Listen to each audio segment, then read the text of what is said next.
Tementang ini pej kumnung ila ban pi live ya kecing ila kai duran kop mentau senam arjar arpun riu keban selong ha santali gini gendong ba kutup ya Kolkata Ranchi Guwahati Imphal bat kimjo Shillong te ya kecing ila kai duran kop mentau senam sedang hakala shahi mestep haka arp santrik bat ampakut ya kecing ila kai duran kop haka arp holai terik haupna altos bat ya kecing ila kai duran kop mentau senam arjar arpun riu Mila ban pi live jika dingin kailang bagas Sony Live la next Sony Scott company tip te tungu ni pek iki ide kita kitim ban sele kai hakani ka duran kop na taus nyam arajar opun riu boro kitim ke ban sele kai kani ka duran kop hilong kumbar so tali kitim na pedeng ki ar so tali gini lepia handru tali grup kuwe ke grup dan so tali kitim tungu ni pek iki kita kitim dan saya lihat kayak kan keturunan kop arajar arpun riu.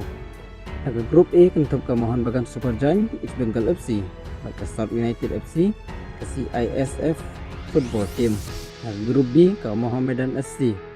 ke Indian Army, ke Bagpat FC, 4 ke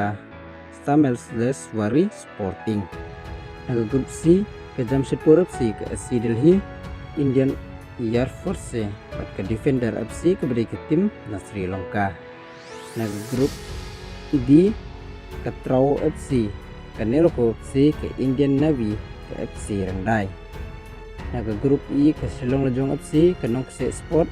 ke Langsting FC, ke Mumbai FC. Naga grup F ke North East United, ke FC1, ke Budolan FC, ke Karbi Anglong, ke Morning Star FC. Ini kita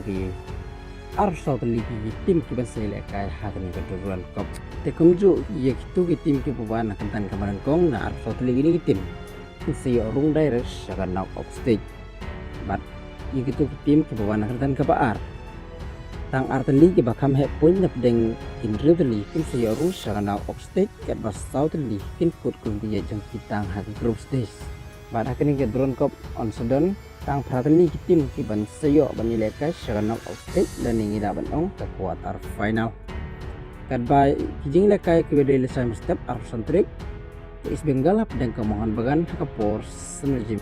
tang kini kenal kot sepang keduran kop ban selong mentau snap arajar penru te yigitu ki bantang thmai singha nai banut ban ngin subscribe button atin om miss ke update pamalakasi kublish bon